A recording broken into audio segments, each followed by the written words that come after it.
que crezcas tú. Yo quiero menguar para que crezcas tú. Padre, esa es nuestra oración en esta mañana, Señor. Empequeñecernos para que tú puedas ser el grande, Señor Jesús, en nuestras vidas. Padre, es tan hermosa esa frase que dijo tu siervo, que cuando nos levantamos más alto del polvo, nos estamos levantando más alto que Dios. Padre, manténnos siempre humildes, Señor Jesús, humillados ante ti, Señor Dios, porque tú eres el grande, Señor. Tú eres el Creador, nosotros somos las criaturas, Señor. Padre, pero, oh Dios, si hay algo por lo cual deberíamos de erguir el pecho, es saber, Padre Celestial, que siendo tan pequeños, tú nos miraste, Señor. Tú siendo tan grande, Señor Jesús, y te entregaste por nosotros, Padre, para que a través de tu sacrificio pudiésemos, el pago por nuestro pecado pudiera ser saldado, Señor.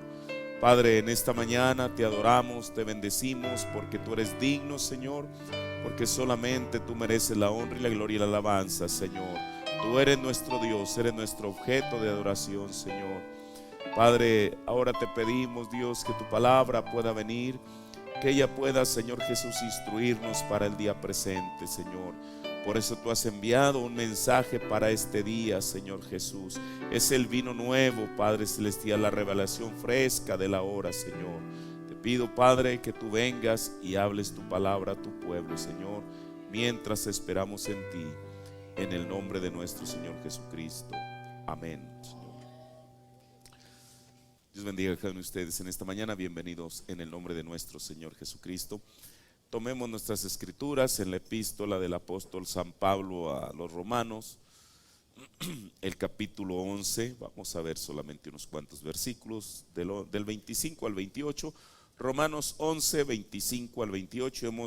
El domingo pasado iniciamos este tema que le titulamos el endurecimiento de Israel en parte. Ese es el tema general, y en esta mañana quisiera tomar como subtítulo la primera y la segunda civilización. Es un tema bastante amplio y queremos tomarlo desde el principio hasta el fin y saber qué es lo que Dios, cuál es el plan que Dios tiene para Israel.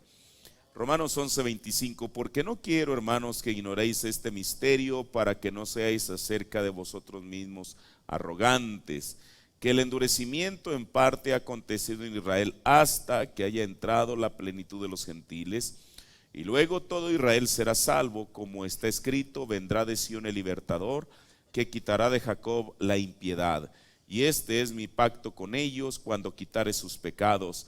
Así que cuanto al evangelio son enemigos por causa de vosotros, mas cuanto a la elección son muy amados por causa de los padres. Amén. Tome su asiento. En esta mañana voy a comenzar diciendo, o más bien queremos regresar a la raíz del pueblo de Israel. Yo le decía la vez pasada, y no porque sea mi dicho, pero creo que la escritura así lo corrobora, y más teniendo el mensaje que Dios nos ha enviado, que paradójicamente nosotros sabemos más como gentiles acerca del plan de Dios para los judíos que ellos mismos. Ellos ciertamente tienen todo el Nuevo Testamento, lo que nosotros conocemos como el Antiguo Testamento.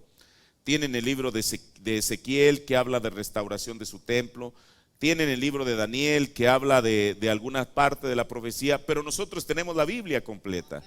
Pero permítame decirle, no solamente tenemos esta Biblia completa, que no es poca cosa, esta es la palabra de Dios revelada, pero también tenemos, o esta es la palabra de Dios, tenemos la palabra de Dios revelada. Eso es lo que hace la diferencia. Ahora, ¿por qué es que nosotros, y no lo decimos esto para alardear de ninguna manera, lo decimos con humildad de corazón, ¿por qué es que nosotros sabemos más que ellos? Porque Dios nos envió la revelación plena de su palabra en este tiempo, a nosotros como gentiles antes que a ellos los judíos. Bueno, yo sé que si ellos tienen acceso a la Biblia, aunque sea por curiosidad, por lo que usted sea al Nuevo Testamento, quizás si le dan una ojeada a Apocalipsis, el capítulo 7, ahí habla de los 144,000, pero para fines prácticos ellos lo ven como algo extraño para ellos. Pero nosotros sabemos que esa es una realidad, y es una realidad irrefutable. Ahora, otra razón muy poderosa o más poderosa por la cual nosotros sabemos más acerca de los judíos que ellos mismos es porque los judíos proceden de los gentiles. Yo sé que decirle esto a un judío, pues a lo mejor es, usted sabe, se va a sentir herido en su orgullo, pero esa es una gran verdad. Mire, el profeta nos dice, voy a tomar dos citas, la primera de ellas en el mensaje comunión predicado el 18 de abril del 57, en el párrafo 62, dice, y Abraham, como se cree por muchos que es un judío, él no lo fue. Mire qué cosa, se lo vuelvo a leer. Y Abraham, como se cree por muchos que es un judío, él no lo fue. Abraham fue un gentil, un caldeo de la ciudad de Ur. Y él se convirtió en el siervo de Dios, no por cuanto era distinto de cualquier otro, sino debido a la elección de Dios. Por eso Pablo, en el versículo 25 de lo que acabó, en el versículo 28 de la escritura que acabamos de leer, él todo lo remite o todo lo habla acerca de la elección de Dios, todo lo resume allí. En el sermón desde ese entonces, predicado el 20 de junio de mayo del 61, párrafo 41, dice el profeta de Dios, miren, Abraham no era un judío, Abraham era un gentil de la tierra de los caldeos y de la ciudad de Ur.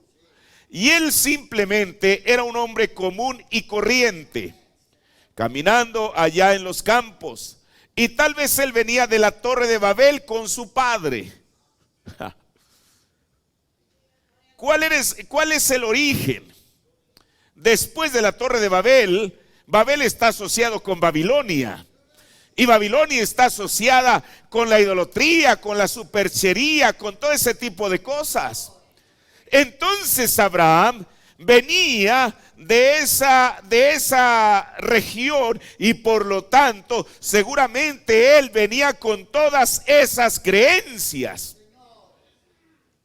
Ahora, y él habitaba en la tierra de Sinar y quizá él salía en la mañana para recoger fresas y se las comía e iba a lo desolado y mataba un animal para conseguir sus proteínas y demás.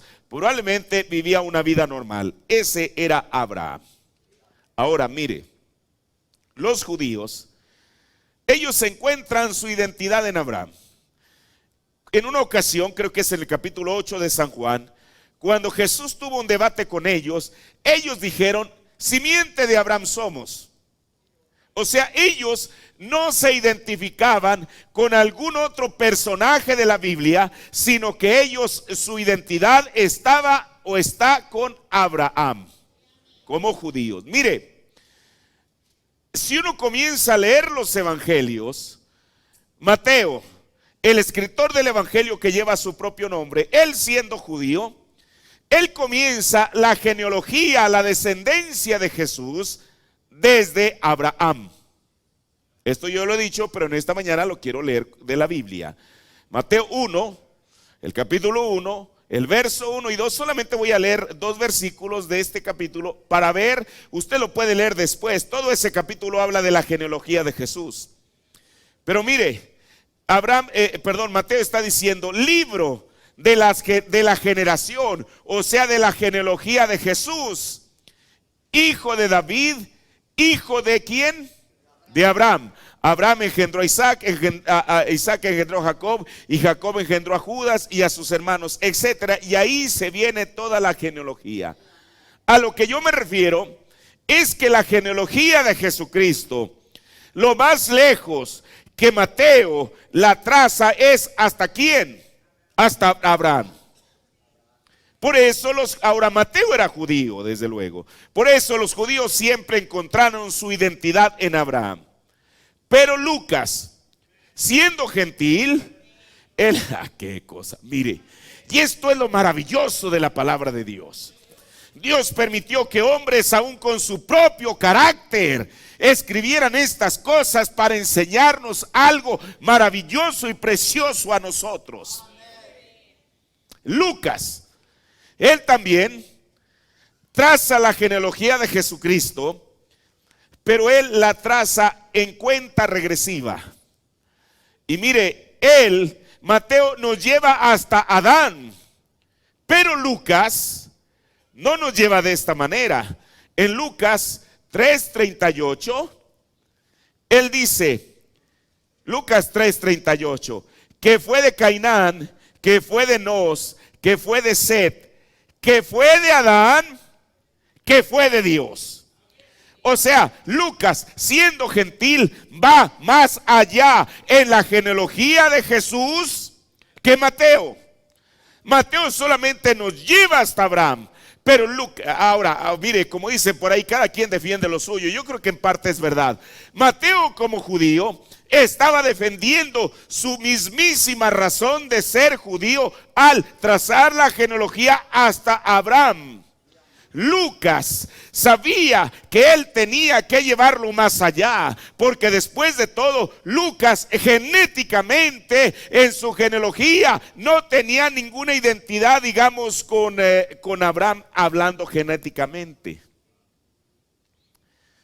Pero él quiso llevarla con alguien con el cual él sí tenía una identificación genética, y era con Adán, porque de ahí es donde provenimos nosotros, judíos y gentiles, griegos, quien sea.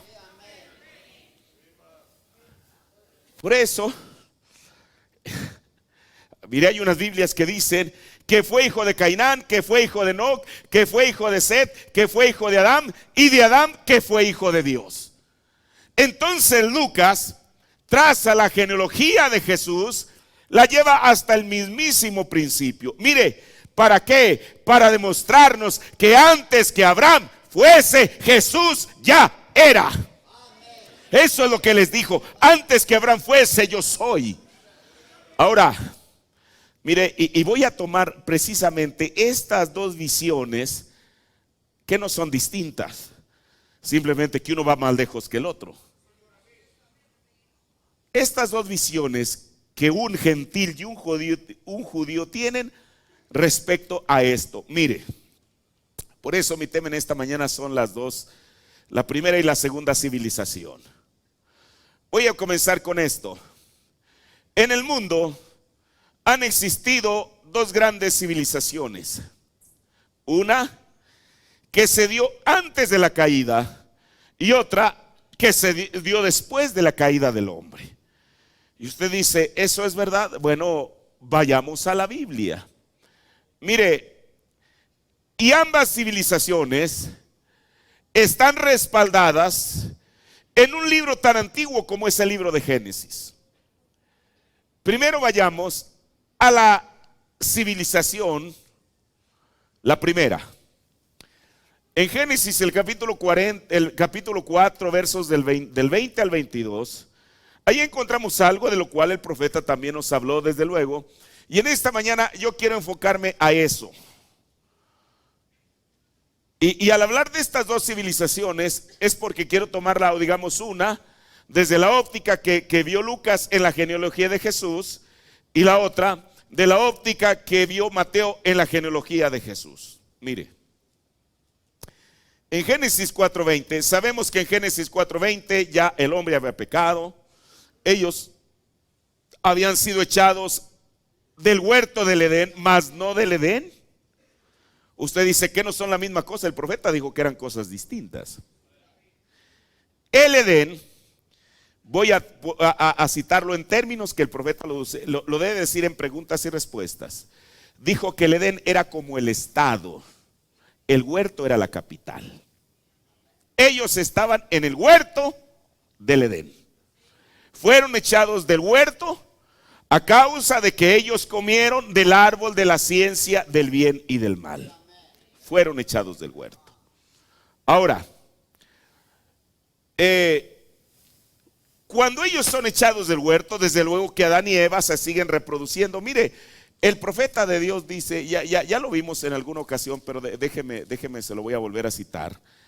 El profeta dice que Adán en toda su descendencia, lo dice en preguntas y respuestas o conducto de doctrina, aquí solamente tengo la página 267, párrafo 580 al 582, dice que Adán y Eva tuvieron 70 hijos, entre hombres y mujeres.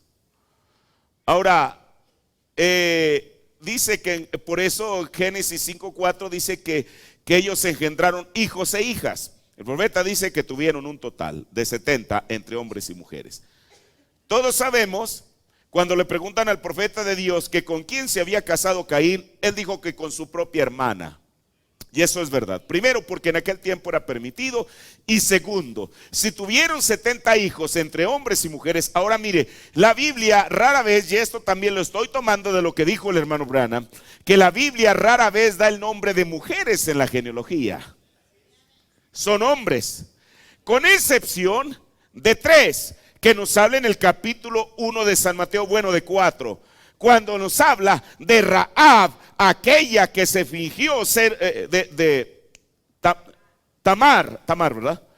Tamar, la que se fingió ser ramera. De Rahab, no la que se fingió, sino la que era ramera. De Ruth, que ni se fingió ser ramera, ni era ramera, sino que era una mujer virtuosa. Y de María, solamente de esas 4.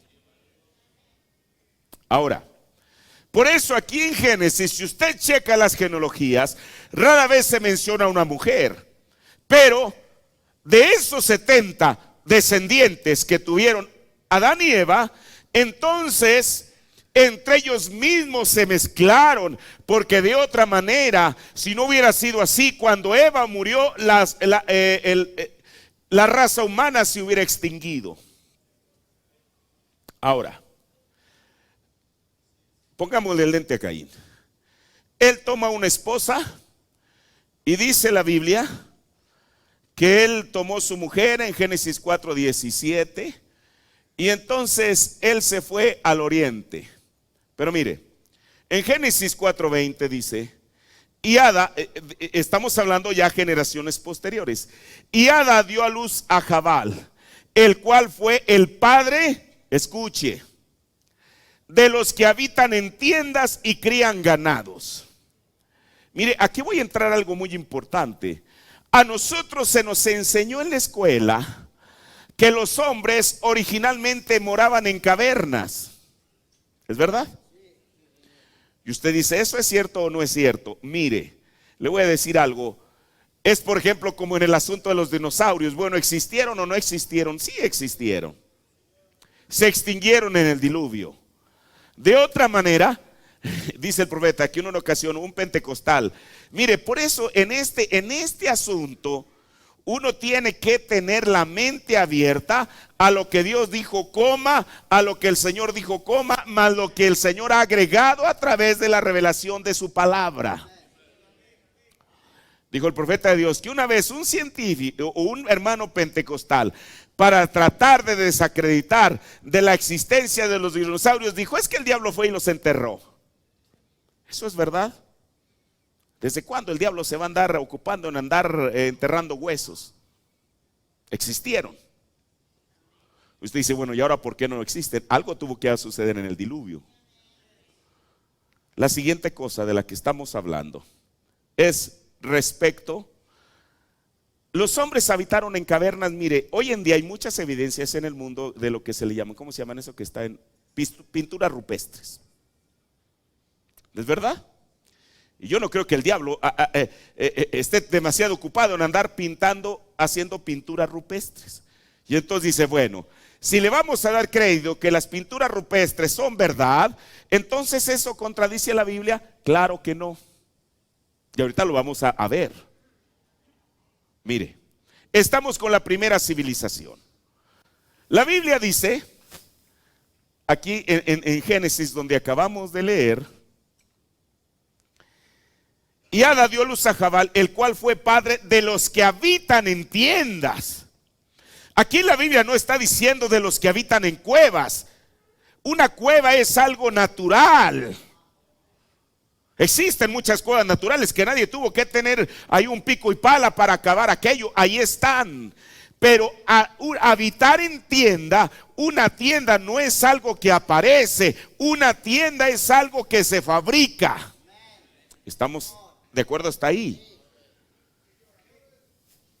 Bueno, eso es lo que dice la Biblia. Habitaban en tiendas y criaban ganados. A nosotros se nos enseñó en la escuela que los hombres eran tan primitivos que apenas traían algo, a lo mejor hasta andaban desnudos y andaban ahí detrás del mamut con aquellas flechas o con aquello que era tan rudimentario para alimentarse. Pero sin embargo, si yo leo lo que la Biblia dice aquí, esa es una civilización superior. O sea, al criar ganado es porque habían domesticado el ganado. Hermano, esto no es traer una cosa inventada, esto es lo que dice la Biblia.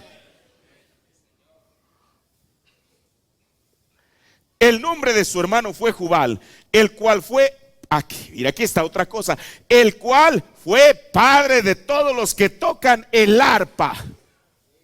Yo entiendo que en el cielo, cuando Lucifer fue creado, Dios les creó instrumentos en el cielo, les creó arpas. Y si no, alguien que me lo niegue, ¿qué Apocalipsis no dice que hay arpas en el cielo? Pero estas arpas en la tierra, la Biblia no dice, no hay un solo versículo que diga que fue Dios quien las creó.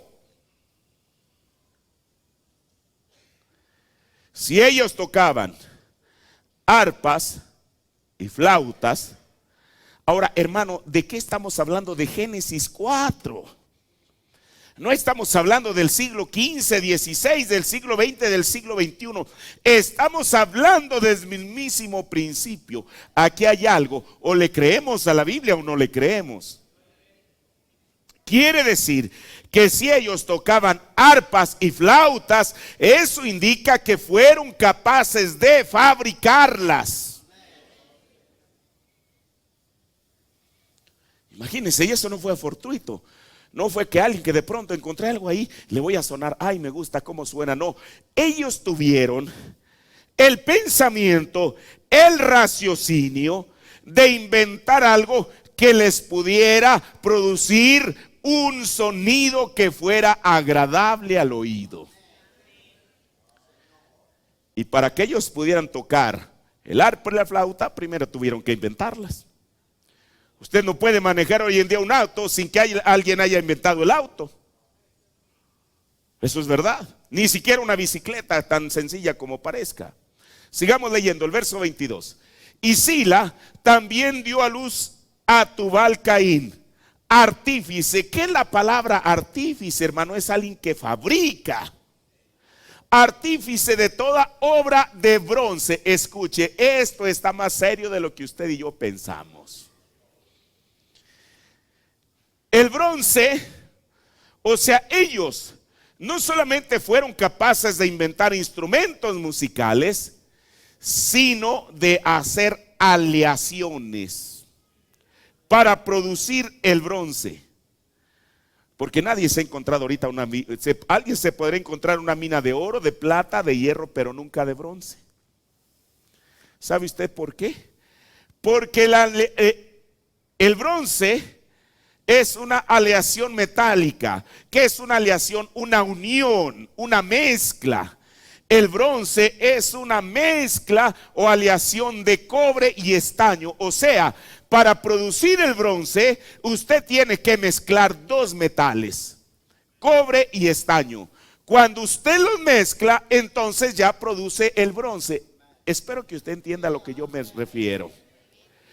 O sea, si la Biblia dice, habla de bronce, eso quiere, la obra de metal, ahí yo estoy tomando la versión 60 que dice bronce, eso quiere decir que ellos habían llegado a tener una civilización que les había permitido tener asentamientos humanos, primero, porque vivían en tiendas. Segundo, habían sido capaces de domesticar animales porque los estaban criando. Tercero, habían sido capaces de inventar instrumentos musicales. Cuarto, habían sido capaces de producir o de hacer una aleación entre el estaño y el cobre para producir un tercero que se llama bronce. Yo sé, hermano, que estamos viviendo en la era de las computadoras y eso a usted le parece muy primitivo, pero si usted lo examina para el tiempo que eso se dio, No fue la semana pasada, fue en el principio. Ahora, esto no estoy inventándole, lo que dice la Biblia. Mire, y aparte de eso, mire qué cosa, le voy a decir lo siguiente. Hablando del bronce, para el producir el bronce se tiene que hacer una mezcla en una proporción de 3 a 20%. Mire, esto nos habla. Mire, esta iPad. Esta no vino, si usted tiene una, no vino por casualidad. El hombre comenzó a probar con unas computadoras en los años 40 que eran tan grandes como este recinto en el que estamos nosotros. Las IBM, ¿cuántos saben de eso? Usted dice, eso era así, investíguelo. ¿Cómo es posible que y esas apenas contenían cualquier cantidad de información? Mire, yo le voy a decir esto. Yo aquí traigo el mensaje. Cuando yo supe del mensaje, que el mensaje lo estaban metiendo en computadora, fue en el año 1987, hace más de 30 años. Un hermano en Tennessee ocupó a 60 hermanos para que escucharan las cintas y lo escribieran. Lo que iban escuchando lo iban escribiendo del mensaje. En 1988-89, no recuerdo, yo fui a Mesa, Arizona. Yo ya sabía de este asunto. Platicando con un hermano me dijo, oiga, el pastor tiene algo como eso. Para mí me quedó asombrado, hermano. Yo le puedo mostrar en la casa. Yo tengo una concordancia así de gruesa, sin exagerarle, no sé cuántos la han visto en mi casa, del mensaje. Y apenas traía unas cuantas concordancias de uno, o bueno, eran muchas, de unos cuantos sermones, no más de 100. A mí me asombró que fui a la casa del pastor, el hermano Roy Carpenter, quizá algunos lo conocen, y entonces dijo, mire hermano, si usted quiere escudriñar la palabra Babilonia, le tenían que poner en floppy drive, yo sé que muchos de ustedes ni siquiera lo saben, unos discos flexibles de este tamaño que había hace 30 años. Y en esos floppy drive, apenas eran no sé cuántos, 100, apenas cabían 400 sermones en texto solamente. Y yo me quedé asombrado porque decía, mire, usted mete la palabra Babilonia y la metía, le daba enter y ahí aparecía. Oh, hermano, qué cosa. Es más, a mí me imprimió y los debo tener en la casa todavía desde ese tiempo, como 15 hojas donde aparecía la palabra Babilonia. Para cualquier predicador en aquellos años era un avance. Hoy en día, en una cosa como esta, usted puede traer los 1207 sermones, quizá más, que hay disponibles del profeta aquí. ¿Cómo se dio? Porque el hombre vino viendo la manera, investigando e investigando, hasta que esto incluso es para beneficio de nosotros mismos como creyentes. Ahora, y regresemos a esto. Mire, entonces, esa tuvo que haber sido alguna civilización para poder producir aquello que para nosotros es tan primitivo, pero llevémoslo a la época. Dice, y Sila también dio luz a Tubal-Caín, artífice de toda obra de bronce y de hierro. O sea, no solamente descubrieron, no solamente descubrieron que haciendo una aleación entre cobre y estaño se producía el bronce, y no solamente descubrieron las propiedades que el hierro tenía, sino que la palabra artífice, o sea que comenzaron a hacer figuras, esculturas, lo que usted quiera de hierro. ¿Dónde? En Génesis, hermano. No en la revolución industrial que comenzó en Inglaterra, en Génesis. El profeta dice en el poder de Dios para transformar, párrafo 88, fue el inicio de la civilización. Entonces, ¿qué fue? Una civilización. Fue el inicio de la civilización. El doctor Scofield, a quien me vive Scofield, dice la primera civilización. Fíjense, después él, o sea Caín, engendró hijos y ellos hicieron órganos y música.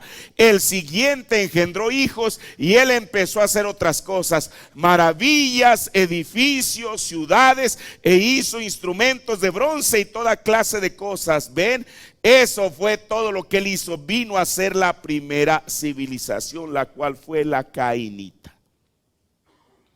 Entonces, la primera civilización fue antes del diluvio.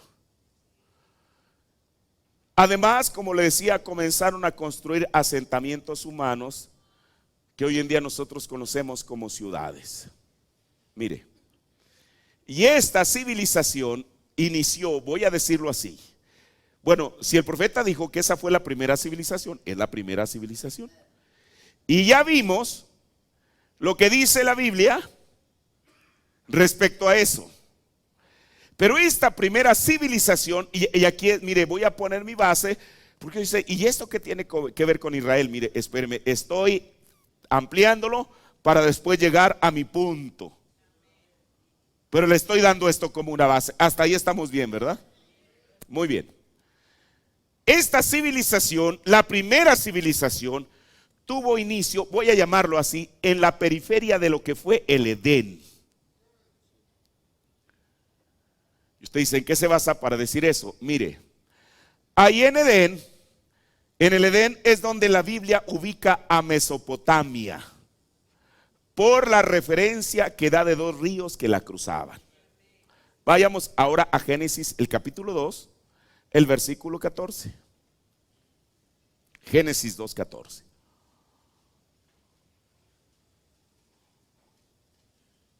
Mire, la Biblia está dando mire, hoy en día si usted ve documentales, cada uno tiene su propia historia sobre este asunto. Pero yo me quiero quedar con la historia que da la Biblia.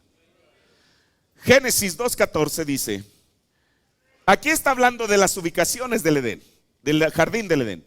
Y el nombre del tercer río es Hiddekel. Este es el que va delante de Asiria. Y el cuarto río es el Éufrates. ¿Alguno de ustedes que pasó por la escuela, alguna les suena conocida esta palabra Éufrates? Muy bien. Y ese río Éufrates no es un río que existió en la antigüedad y que se secó. Es un río que hoy en día sigue estando. Ahora, eso es lo que dice la Biblia. Pero mire, ahorita voy a hablar del Hiddekel. El Hiddekel, la siguiente vez que es mencionado, es para ubicarlo en Babilonia. Y vamos a ir a Daniel, el capítulo 10, el verso 4. Daniel 10:4.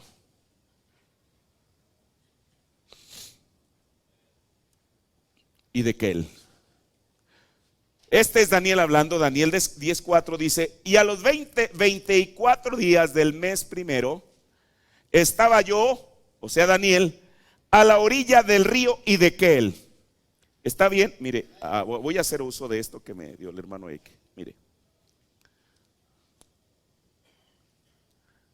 Ahí está, aquí está, mire. El río Hiddekel. Cuando Daniel, quien escribe esto, cuando él lo escribe, él estaba en Babilonia. O sea, en otras palabras, cuando Daniel está en Babilonia, es cuando va a orar a las orillas del gran río Hiddekel. Bueno, ¿no se le hace a usted raro que Génesis 2:14 y Daniel 10:4 mencionan al mismo río? Ahora, entonces, en Génesis, la Biblia habla del río Hiddekel y del río Éufrates. Daniel habla del río Hiddekel. Entonces, el río Hiddekel sería el río Tigris que conocemos hoy en día. Mire, la palabra Hiddekel en el griego es Hiddekel, Jiddekel, Hiddekel. ¿Y sabe lo que quiere decir? La palabra Hiddekel en griego quiere decir el rápido Tigris. En sumerio es indigne, en asirio es tigra, y del cual se deriva el griego que es tigris o ti y luego gris. La Biblia en la traducción al lenguaje actual cita Génesis 2:14 de esta manera: el tercer río es el Tigris que corre al este de Asiria, el cuarto es el río Éufrates. O sea, si la Biblia dice, habla como dos ríos que cruzaban el huerto del Edén, Y ahora entendemos que uno de ellos era el Tigris y el otro era el Éufrates. Si usted ve la ubicación actual de ambos ríos, está en lo que hoy en día es Irak.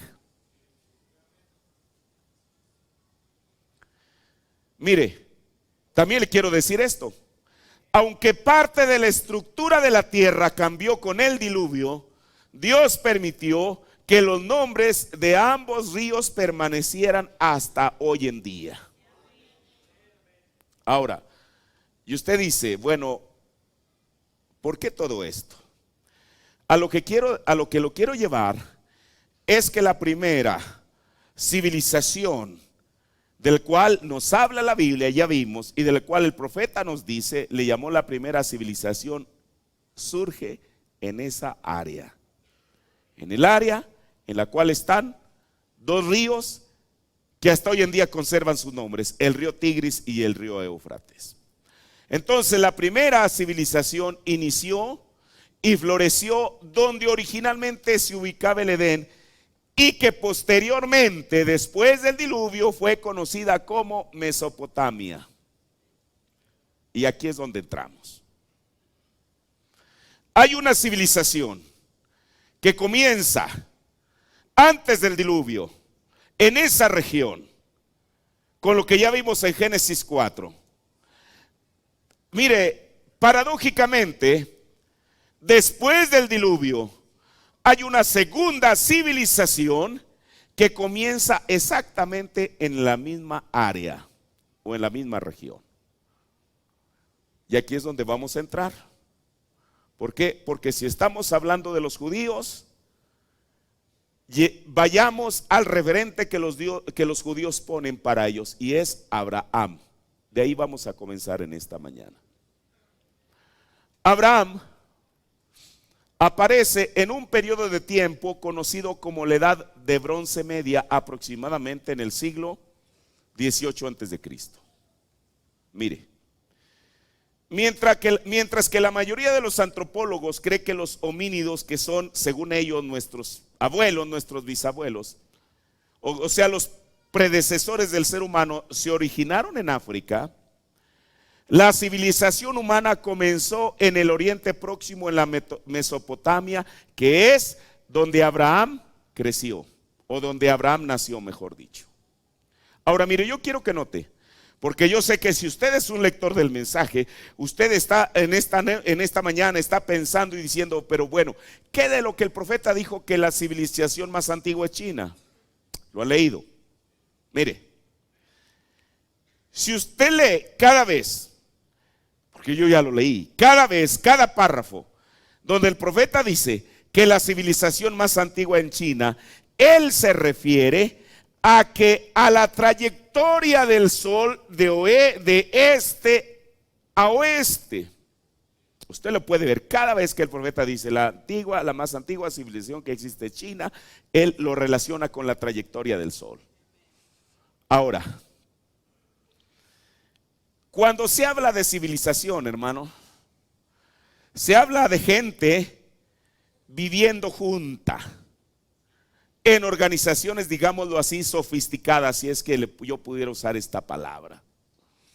No de simples asentamientos de cazadores, recolectores o agricultores, como se nos enseñó a nosotros en la escuela, ni de un grupo pequeño de gente viviendo solamente por ahí. Mire, aquí es donde quiero que note. Hace aproximadamente 5,000 años, quizá un poco más, en el Oriente Próximo, escuche, hubo, así como en el Edén, después de la caída, voy a llamarlo así, hubo una evolución dramática de la humanidad en aquellos años. Porque, y por eso yo le mencioné desde Génesis. Y le vuelvo a repetir, yo sé que para ustedes esos inventos, que el bronce, que los instrumentos, hermano, pero tenemos que ubicarlo en su tiempo. En su tiempo fueron cosas grandiosas. Ahora, de este lado del diluvio, hubo también otra evolución dramática de la humanidad, que pasó de ser gente como como nos lo enseñaron en la iglesia, en la iglesia no, en la escuela. Mire, escúcheme esto, le voy a decir. Yo no estoy desacreditando lo que a mí me enseñaron en la escuela y a usted también, de los nómadas, cazadores, recolectores, y que ahí están las pinturas rupestres para verificarlo. Pero estamos hablando que de toda la tierra en una región hubo un despegue. ¿Me explico? Ya no de recolectores nómadas ni que andaban ahí detrás del mamut, sino de una civilización. Ahora mire, los descendientes de Adán y Eva se esparcieron yo no sé por cuántas regiones, pero la Biblia sí es enfática que los cainitas fueron aquellos que tuvieron un repunte, digámoslo así. Ya lo vimos en la Biblia. Mire, yo espero que usted me esté entendiendo. ¿Por qué? Porque lo que vimos antes del diluvio, y paradójicamente por eso yo se lo mostré en la Biblia, fue en la misma región. No fue en Estados Unidos, ni fue en Rusia, fue allí en Asia, en esa parte. Donde el huerto del Edén, donde el Edén está ubicado por las referencias que la Biblia que nos da de los ríos, fue ahí donde surgió aquella primera civilización. Y ¿sabe una cosa? Le voy a decir esto, que yo hasta ahorita lo estoy pensando. Aquella civilización fue más veloz que la de nosotros. ¿Por qué?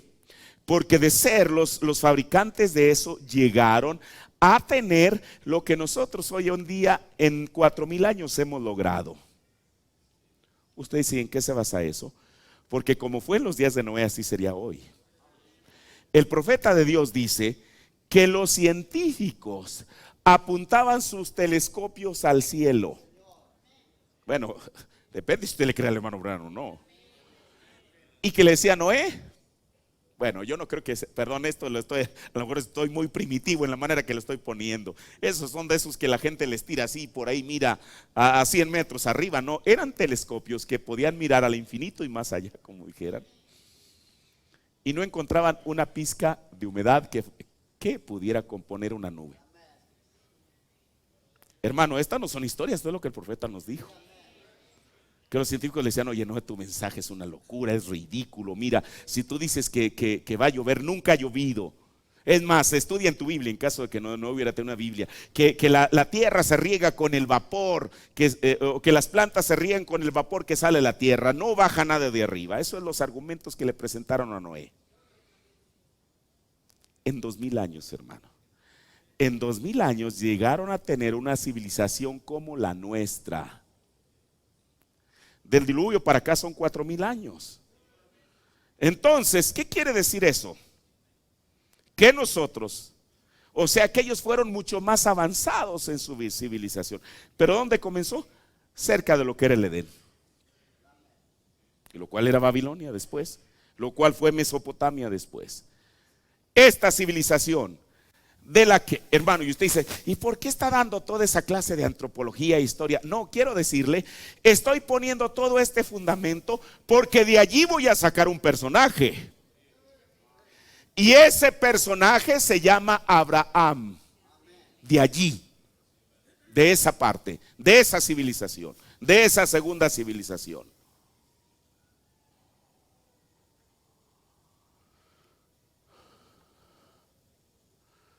Entonces, hermano, ahí hubo una civilización que pasaron de ser nómadas, o sea, personas que andaban de aquí para allá, de la Seca a la Meca, que eran cazadores y recolectores, como a nosotros se nos enseñó, y que eran pueblos que pasaban el día entero buscando comida, a pueblos que fueron capaces de domesticar el ganado y cultivar la tierra. Esa es la parte que a nosotros a lo mejor en la escuela no nos enseñaron, pero es la parte que la Biblia nos muestra. Esto significa que ellos podían primeramente criar animales, y de aquellos animales que daban leche, bueno, utilizar su leche. Y de aquellos animales que no solamente podían utilizar la carne, la leche, pero también sus cueros. Pero no solamente eso, sino que eran capaces de arar la tierra. Hermano, esta es otra historia distinta a aquellos primitivos que nos han enseñado. Esta ya es gente civilizada, digámoslo así, que puede hacer todo esto. Ahora, escuche.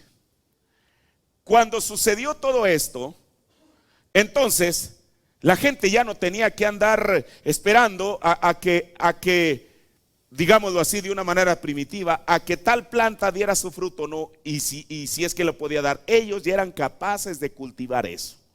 O sea, podían tener excedente, digámoslo así, de comida.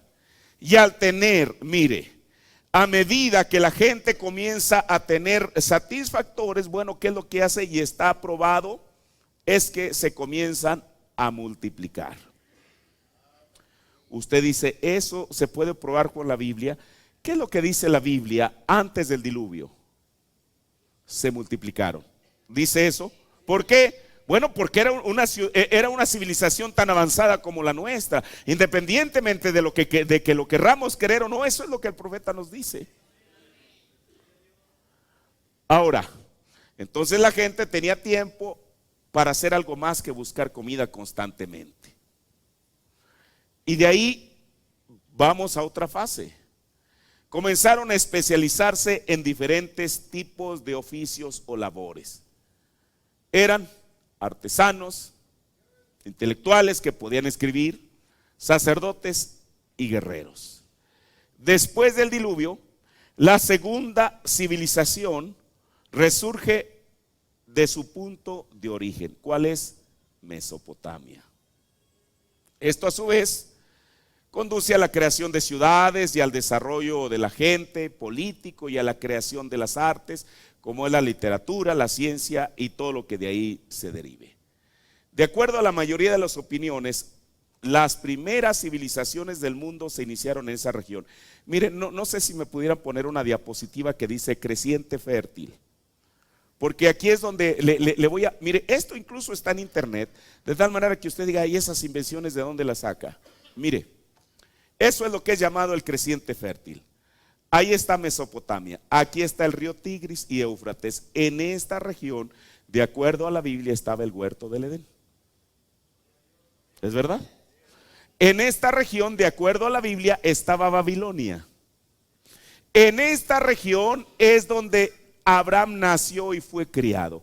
Esto se le llama como la media luna fértil por esta figura que tiene. O sea, entre los eruditos hay dos hipótesis. Una de ellas, que la civilización nació en Egipto o que nació aquí. Pero vamos a ver el por qué nació aquí. Porque aquí fue donde nació la primera civilización. Mire, esto es llamado, creo que no tiene el título, esto es lo que es llamado el creciente fértil. Aquí, en esta parte. Ahora, déjenlo ahí. Mire, el creciente fértil abarca de lo que es el delta del Nilo y más acá, la región oriental del Mediterráneo, la sección media donde está ubicado Israel hasta los ríos Tigris y Éufrates. Israel está aquí, aquí está Palestina, mire, aquí. Entonces toda esta parte, aquí es donde comienza esa civilización. Los tres grandes ríos, estos que vemos ahí,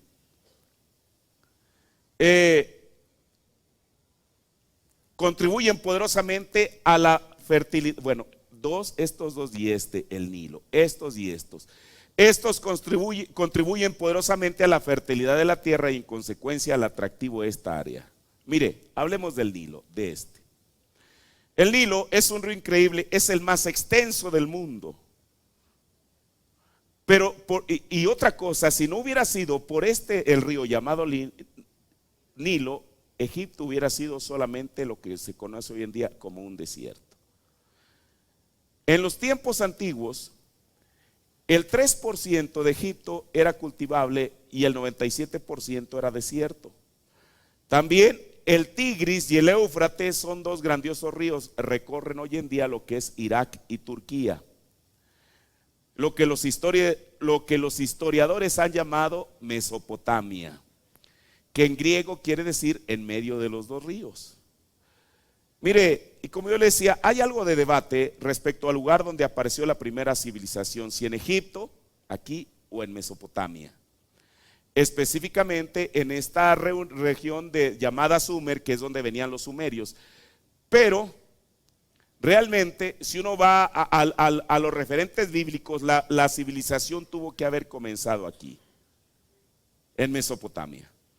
Ahora, de estas dos primeras civilizaciones, Mesopotamia y Egipto, que se desarrollaron, Egipto, tiene la particularidad de que está rodeada por desierto y esto es prácticamente inaccesible.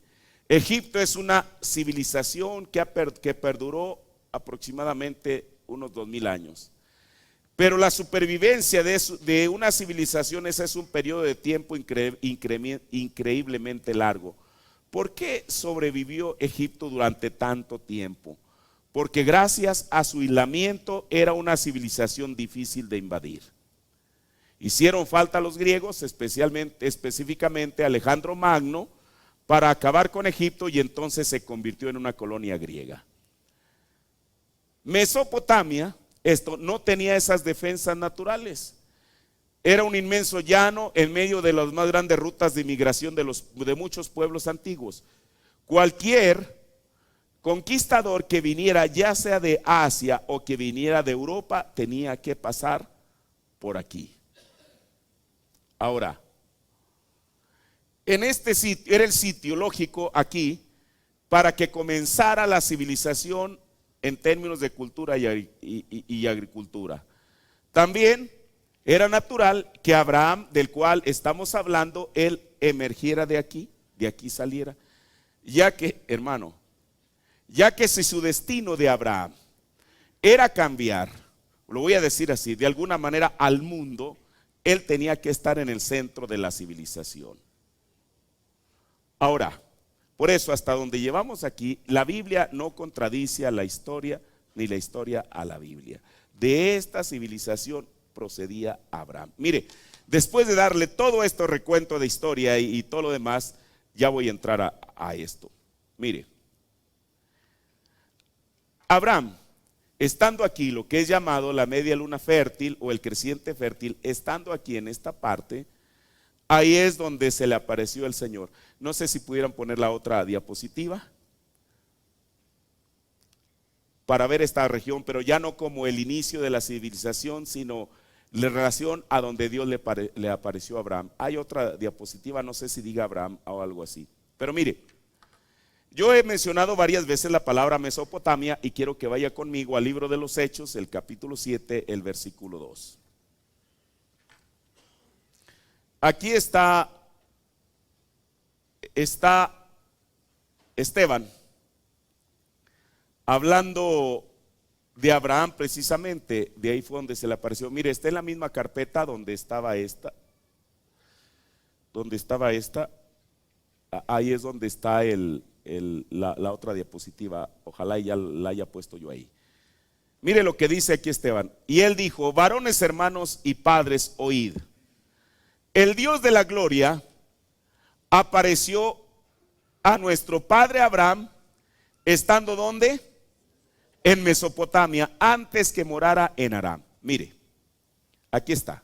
Esto es lo mismo. Aquí está la ciudad de Ur. Abraham era habitante de la ciudad de Ur, antes que morara en Aram. O sea, Aram está acá. El Señor le aparece aquí, pero yo quiero que note toda esta región en la cual vivía o parte de la ciudad de Ur donde vivía Abraham, aquí está Babilonia. O sea, toda esta región estaba contaminada por algo, y eso algo se llama idolatría. Mire, por eso es lo que hace y ha hecho la diferencia entre el pueblo judío y la demás gente. Como yo le decía el domingo pasado, ellos sacan el pecho con esto y tienen razón en hacerlo.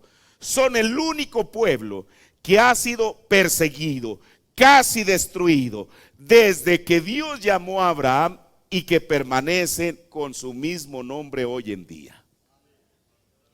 Pero ellos tuvieron su origen aquí.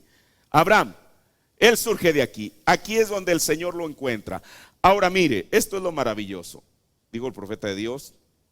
Dios no llamó a Abraham por lo que Abraham era, sino por lo que Dios era.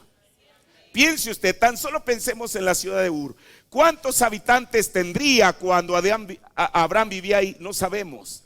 Pero de todos los habitantes de esta ciudad, de toda esta región, Dios solamente puso su vista en un hombre. Y es al único que le aparece y le dice: Abraham. Mire, en Génesis, el capítulo 11, todavía nos da parte de la genealogía de Abraham. Pero en Génesis 12, el Señor, mire, nosotros al ver esto ya nos da una idea. Pero el creador del universo, que puede mirar a millones y millones y millones de distancia, Él, de todo lo que es el planeta Tierra, en esto que había comenzado una gran civilización, como ya vimos, de aquí, Él le va poniendo zoom. ¿Sabe lo que es eso? Lo va agrandando, agrandando, hasta que llega a una ciudad llamada Ur. Pero de la ciudad llamada Ur, oye, usted sabe cómo es que hoy en día hay un programa, el Google Earth, en el cual usted puede ver en un programa para computadora la tierra. Inclusive ustedes saben que uno puede, ahora sí que como dicen por ahí la palabra, uno puede andar caminando las calles de cualquier ciudad sin estar en esa ciudad. Ustedes saben eso, los que tienen ese programa. Usted puede ver cómo son las fachadas, todo. El Señor, antes que inventaran, y Él no dio un paseo virtual, antes que inventaran el Google Earth, Él con su vista comenzó a agrandar y agrandar y agrandar y agrandar hasta que aparece esta región. Luego hasta que aparece la región de Mesopotamia. Él sabía que existían todas estas ciudades, pero Él se fijó en una pequeña ciudad. Así como cuando Dios se fijó en la mujercita que había de traer al Hijo de Dios, Él fue a una pequeña ciudad llamada Nazaret. Aquí Él va a una ciudad tan antigua como es Ur. Y comienza a deambular en su gran conocimiento por las calles, hasta que encuentra un personaje. Y ese personaje se llamaba Abraham. Él ya sabía quién era. Después de que Él aquí lo ubica, le dice: Abraham, sal de tu tierra y de tu parentela a la tierra que yo te voy a mostrar. Pero mire, yo quiero hacer énfasis en esto. ¿Recuerda usted que el domingo pasado vimos de dónde procede la palabra hebreo? Que era esa palabra, déjeme, la voy a buscar otra vez por aquí. El que viene del otro lado, pero también era el que tiene ideas distintas, algo así, déjeme ver.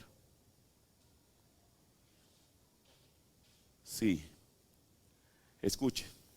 Esto es cuando Abraham ya estaba por acá, que venía de este otro lado. Pero lo que realmente hizo Abraham, el hebreo, no era que eventualmente él iba peregrinando de Ur a Harán y de allá a Palestina. Bueno, ya no me alcanzó el mapa. Sino lo que hizo distinto Abraham es que desde que el Señor le apareció, Abraham estuvo tan convencido que este era el Dios verdadero, que él tuvo que abandonar todo en lo cual él estaba mezclado. Escuche, aquí está Babilonia. Babilonia no es poca cosa. Como hemos dicho, Babilonia es la cuna de la superchería, de la idolatría, de la santa muerte, de la adoración a la Virgen María, a la Virgen de Guadalupe, de todo lo que usted quiera allí. Aquí tiene su origen, aquí. Porque todo lo que vemos hoy en día, más lo que se invente, todo comenzó aquí. El profeta dijo que todo ismo que existe en la tierra comenzó aquí. Allí. Entonces seguramente Dios llamó a Abraham, no porque Abraham era un individuo distinto. Él estaba en toda esta parte, estaba sumergido en la idolatría, pero Dios lo llama por su gracia. Mire, el profeta de Dios dice en el sermón Israel y la iglesia, dice: Abraham, viniendo de Babilonia con su padre hacia Sinar, el valle de Sinar, donde el alma de muchos viajaron después de la destrucción de Babilonia y de la condición, de la confusión que hubo. El padre de Abraham, los padres trajeron a Abraham y a sus seres queridos hacia Sinar, y toda esa tierra, entre toda esa gente, Dios halló favor con un hombre, un hombre halló favor con Dios, mejor dicho. Ahora quiero que noten que ese es el principio del cristianismo, de la iglesia. Y quiero que noten que no fue porque Abraham era un buen hombre, sino porque Dios eligió y escogió a Abraham. No fue Abraham escogiendo a Dios, era Dios escogiendo a Abraham. Pueden verlo y ahora observen, ahora cómo fue entonces, así es hoy. No es usted escogiendo a Dios, es Dios escogiéndolo a usted. Entonces, Abraham sale de aquí. Vamos a ver después parte de la historia aquí en la Biblia, porque la Biblia, de hecho, todo lo que usted quiera saber de los judíos respecto a ellos, usted lo va a encontrar aquí en la Biblia. Cómo es que ellos fueron después de que estuvieron en Egipto, cada una de aquellas etapas por las cuales pasaron hasta el día presente. Pero mire, lo vuelvo a repetir ya para terminar. Ellos salieron de aquí. Abraham salió de la cuna de la civilización. Así como antes de la caída, antes del diluvio, después de la caída, hubo una civilización que comenzó. Después del diluvio hubo otra civilización que comenzó, y de esta fue donde Dios sacó a Abraham. Mire, esto es algo en lo cual uno puede pensar muchas cosas. Ya termino. ¿Cómo es que si él estaba en la cuna de la civilización, como decíamos, la civilización produce satisfactores con los cuales la gente puede estar satisfecha? Solamente quiero que medite en esto ya para terminar. Si un hombre que estaba aquí en el mero centro de la civilización, aquí, y de pronto Dios lo llama, es como si usted vive en un lugar, en una ciudad próspera, donde tiene casa propia, tiene auto, tiene todo lo que quiera. Y de pronto Dios, que Él es el mismo, llama al hombre y le dice: lo siento mucho, te vas a tener que ir con los tarahumaras para que les prediquen el evangelio. ¿Qué diría el predicador? Señor, pues déjame primero, dejo aquí todo el asunto arreglado, dejo a alguien aquí al frente de esto o lo que sea. Sin embargo, Abraham, él no puso ninguna objeción. Y sin saber a dónde iba, bueno, en cierta manera, porque mire, el apóstol Pablo dice que Abraham buscaba una ciudad cuyo artífice y hacedor era Dios. Y esa ciudad, mientras Abraham estuvo caminando en esta jornada y más allá, nunca la encontró. Porque aquí en la tierra no hay una sola ciudad hecha por Dios, todas son hechas por el hombre. Pero ¿de qué nos habla esto, hermano? De la expectativa que Abraham tenía en el Dios en el cual él creía. Porque esta ciudad, después, miles de años después, fue Juan quien la ve en visión en el libro de Apocalipsis, esa ciudad cuyo artífice y hacedor es Jesucristo. Pero mire, esto es hoy, en esta mañana le presenté solamente la parte histórica para que usted podamos nosotros reflexionar al final de todo esto, ¿de dónde fue que Dios saca a Abraham? De ahí, de la cuna de la idolatría. Aparte de que era una civilización, era la cuna de la idolatría. Pero entonces, ¿qué nos muestra esto? Porque aquí hay algo importante. Nosotros de hecho somos hijos espirituales de Abraham también. ¿Qué es lo que el Señor hizo? Si él estaba dispuesto y determinado a seguir a Dios, tenía que deshacerse de todo aquello que lo unía a Ur. Dijo el profeta, inclusive Dios llamó solo a Abraham y él llevó a su padre y llevó a su sobrino, que eventualmente, bueno, ellos se hicieron a un lado porque el propósito de Dios era llamar a Abraham. Y esta es la ruta. Por eso Esteban dice que el Señor llamó a Abraham cuando estaba en Mesopotamia, antes de que él morara aquí. Pero este no era el destino final de Abraham. Mire, cuando Jerusalén no existía, cuando nada de eso existía, Dios por inspiración hizo que su siervo fuera del oriente al occidente. Mire, y aquí hay cosas tan preciosas de las cuales vamos a ver cómo es que lo que sucedió en la resurrección de Jesús, cómo es que hubo una resurrección temporal también de ellos. Y ellos, qué cosa, Abraham, él lo pudiera haber hecho, pero él nunca quiso regresar a Ur de donde lo había sacado, sino más bien de aquel lugar donde ellos, los hebreos, sabían que habría una resurrección. Y esto nos lleva hasta Egipto. Así que mire, yo espero que esto que hemos hablado en esta mañana lo hayamos entendido. Yo traté de ser lo más explícito que pude para hablar de estas cosas, y solamente como un fundamento. Esto es parte de la historia, pero que de alguna manera esa historia está enmarcada en lo que es la Biblia y el mensaje que Dios nos envió, para tener un mejor entendimiento de dónde es que surge el pueblo judío, que ese es nuestro tema, el endurecimiento de Israel en parte. Vamos a ponernos de pie, vamos a darle gracias al Señor. Padre, te doy gracias, Señor Jesús, por lo que nos permitiste avanzar en esta mañana, Señor, estas cosas, Padre, que parecen, oh Dios, como para un discurso, una cátedra en vez de una predicación, Señor, pero cada una de ellas, Señor Jesús, se enlaza, Señor Dios, con el tema al cual estamos hablando, Señor. Padre, del centro, Señor Jesús, que los judíos ponen, Padre, como su eje, el cual es Abraham. ¿De dónde vino él? ¿De dónde lo sacaste, Señor? Y sobre todo, ¿cuál fue el propósito que él cumplió hasta el tiempo que tú le permitiste vivir, Señor? Para que de ahí procediera, Señor, o brotara o descendiera lo que hoy en día llamamos como Israel.